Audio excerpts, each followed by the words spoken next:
Loop auch eben durchlaufen. Yeah, so when I read the book, at first you're a little bit anxious about going to Israel. There are a lot of you don't know what you find there. Yeah. Well, you know, I'd never been, and Israel is very complicated for Americans, American Jews. I grew up not very religious, but, you know, secular Jewish in the States, and you're always told that Israel is your country, it's your homeland, you can move there, you should plant a tree for Israel, all of this stuff. And, you know, I got bat mitzvahed, I went to Hebrew school when I was little, but no one ever told us about what's going on politically there. So when I got a little bit older and started reading the news and finding out about the situation with the Palestinians, you know, it was very heavy, and it, you know, you feel a lot of responsibility as an American. So I was almost, you know, obsessed with the conflict and what's going over there. So I had a lot of ideas about what I was going to find there. Ja, wie ich eben gefragt habe, sie wusste wirklich nicht, was sie in Israel erwartet. Sie ist zwar jüdischen Glaubens und hat natürlich auch eben die jüdischen Zeremonien durchlebt, ist aber nicht streng jüdisch erzogen worden und sagt natürlich auch eben als Amerikaner, jüdischer Amerikaner ist es halt natürlich ja, nicht vergleichbar mit dem, was Juden in Israel sind. So, you're describing the thing when you land in Israel, the man with a suitcase. Yeah, that was actually even before we started. Oh, it was in the beginning. Yeah, it was in New Jersey. Yeah. You know, you're thinking, okay, we're going to Israel on this trip, and then in the airport there's this old man who's freaking out because someone has left a suitcase on the ground and nobody's around, and you know, he's coming from Israel, from the Israeli perspective, where you're living in fear. And so, you know, it was just some other man's suitcase, but, you know, and this, to me, even before we went to the country, I was able to see, okay, this is reality for a lot of people. There's, you know, you're always feeling like you're under threat.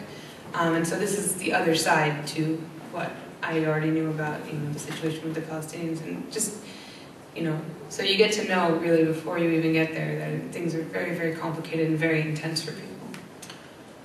Ja, im Grunde, bevor die Reise schon bei ihr begonnen hat, als sie noch in New Jersey auf dem Flughafen war, hatte sie eben eine Situation, dass dort eben ein älterer jüdischer Herr war.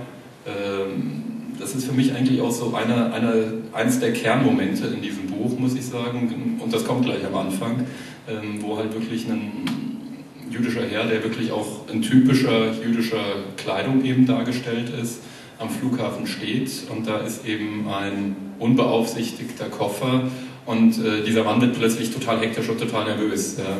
Und eigentlich hat da eben auch Sarah Glidden eigentlich eben realisiert, was für Ängste man in Israel hat und worauf sie sich jetzt tatsächlich eigentlich eingelassen hat. Und insofern ist sie dann auch erstmal mit gemischten Gefühlen nach Israel gefahren. Yeah, and then after that, how went the trip go on? You landed in Israel and then they picked you up for a bus trip, I think? Yeah, I don't know, do you want me to describe the whole book? No, not the whole book, but a little of it.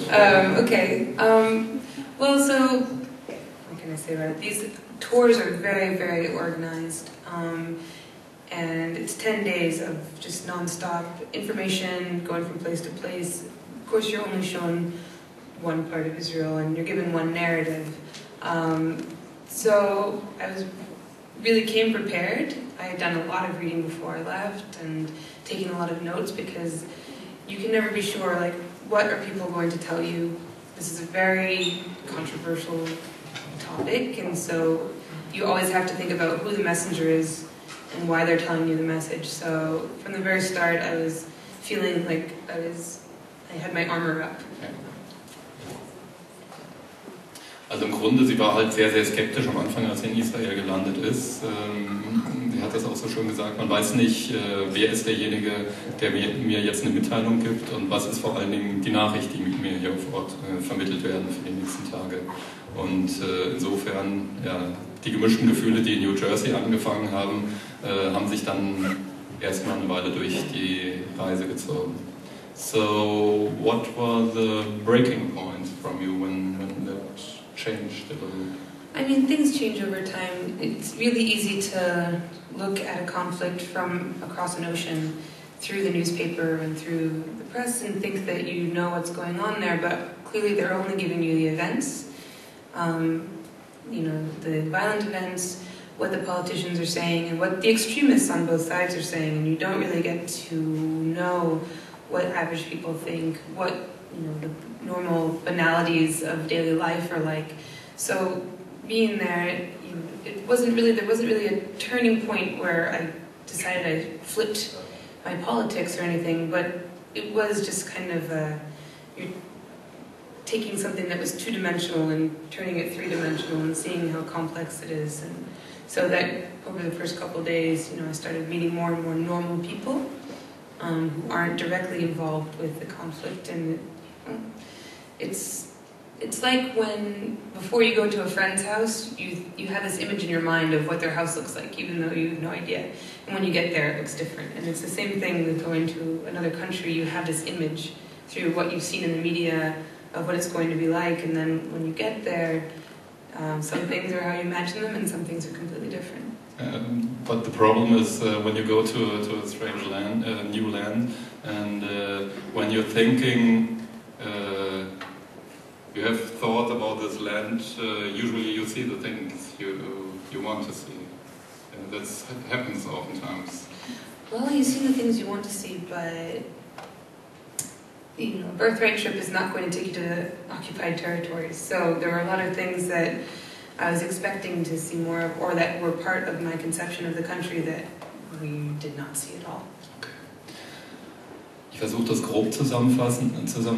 Also was für mich hier ein Kernsatz war, dass sie gesagt hat, naja, wenn man mal einen Freund besucht und nicht weiß, wie dem seine Wohnung aussieht, dann hat man trotzdem ein Bild, wie die Wohnung dort aussieht, und man ist überrascht, wenn das nicht so ist. Das trifft es auch relativ gut in der Beschreibung, wie sie eben ihren Trip nach Israel eben interpretiert hat. Die Schwierigkeit ist natürlich bei uns oder auch in Amerika, dass man immer nur die Extreme bekommt, ja, dass das halt wirklich eine sehr zweidimensionale Darstellung ist, und tatsächlich, als sie eben erst in Israel war, hat sie gemerkt, dass das Thema Israel sehr dreidimensional ist, und vor allen Dingen hier waren eben auch die Begegnung mit den Menschen für sie ganz, ganz wichtig. Und da vor allen Dingen natürlich auch die Menschen, die außerhalb von dem Birthright-Trip eben auf sie zugekommen sind, und die Gespräche mit diesen Leuten. So, what was the highlights on this trip? The highlights? I mean, what were the most fun things, or what were the most, like, I mean, there were fun times, and there were really intense times, and it's just, I really like traveling, and I really like getting to know more about something, and, you know, to me, to be able to think about something differently, to have more of a context in which to view a situation is really important. So I don't know about any specific highlights, but just over the course of a very short time, when I was only there, you know, 2 weeks, but just to be able to leave having more of a base to understand things when I read about them was really helpful, I guess. But just, you know, seeing a place that you had in your imagination for so long in real life is pretty intense. So I guess seeing Jerusalem, which is almost like this political celebrity in a way, and to walk around in Jerusalem and to see it as a real place, I guess, is a highlight.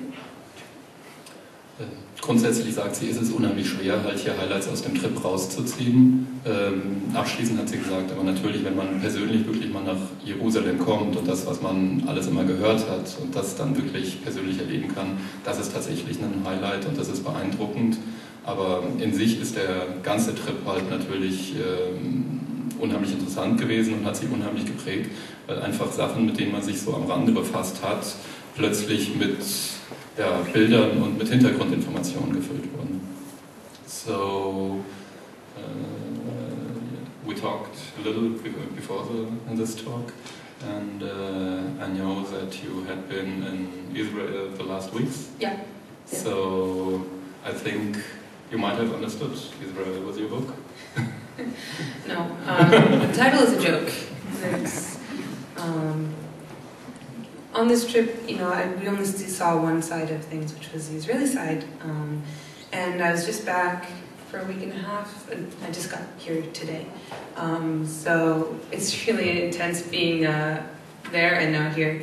And this time I was seeing mostly the Palestinian side. I was staying in Jerusalem and then going to the West Bank every day, talking to different people and interviewing different people, because now I'm working more with journalism comics and not so much memoir like this. So I was working on several comics articles. And so this was like getting the other side, because on this trip, I didn't get to hear the Palestinian narrative, it was only the Israeli narrative. So, it's hard to understand this really complex situation, by only hearing one side of things. But even now, the problem is that these two sides of the story don't get to talk to each other very much. And so as an outsider, you have this strange role where you're going back and forth and you're telling the other side what the other side is saying about them. And so who of anyone really gets to understand the situation except for those lucky people who can live in both sides, certain reconciliation groups who actually get to talk to both sides of the issue. Yeah, I guess communication is usually one of the most problems, because people don't talk with each other. Yeah. Also was sie gesagt hat, sie war jetzt wieder in Israel und hat das diesmal von einer ganz anderen Seite gesehen. Als sie sich eben auf den Birthright-Trip eingelassen hat, hat sie natürlich sehr stark eben die israelische Seite davon gesehen. Und jetzt ihre jetzigen Projekte und ihre jetzige Tätigkeit geht in eine andere Richtung. Nicht, dass sie halt stark autobiografisch tätig ist, wie das in dem Buch hier der Fall ist, sondern dass sie stärker als ein Journalist im Comicbereich tätig ist und insofern halt eben Fakten verstehen möchte und das dann eben als Comic adaptieren. Und insofern hat sie dann eben auch gesagt, ich möchte das nicht nur von der einen Seite sehen, sondern ich möchte auch auf die andere Seite sehen. Und diesmal war sie dann eben stärker von den Sachen, die sie dort eben besichtigt hat, auf der palästinensischen Seite. So, one book which is very on this Palestinian side is Palestina from Joe Sacco. So, something which you found in Joe Sacco's book and on your trip the last weeks? I'm sorry, what's that? The question is, have you found some things on your trip which you have seen in the book of Joe Sacco? Well, Joe's book, Palestine, which, was very influential to me when I was first starting out, that was from a long time ago. That was from, I think, the early 90s, which I think was during the first Intifada, or maybe right after. And things have changed a lot. I actually hadn't read it in a while. I'd like to go back and read it now. But things change in Israel-Palestine pretty quickly. He was in the same areas, which is why I'd like to go back and read it, because it'd be interesting to see how they changed visually over time. Okay. But things seem to be changing on the ground over there. At the same time, things are getting worse, but also getting better. It's really hard to describe. Worauf ich Sie angesprochen habe, es gibt eben auch vergleichbar mit diesem Trip, den sie die letzten Wochen gemacht hat, eine Graphic Novel, die eben sehr populär ist, von Kritikern bewundert wird und die aktuell auch bei der SZ in der Graphic Novel Edition ist. Das ist von Joe Sacco, das Buch Palästina, das eben auch Israel eben sehr stark aus dieser einen Seite eben sieht. Und meine Frage war halt eben, ob sie Parallelen eben jetzt erkannt hat, was Joe Sacco eben auch, der ein Journalist ist, der aber eben seine Tätigkeit als Journalist als Comic eben adaptiert, ob sie da Parallelen erkannt hat zwischen dem, was Status Quo ist und was bei Joe Sacco der Fall ist. Und dazu hat sie gesagt, also es hängt hauptsächlich damit zusammen, dass Joe Sacco natürlich vor 10 Jahren dort war und dass sich hier sehr, sehr viel entspannt hat und dass sie natürlich Parallelen in der Form eben gesehen hat,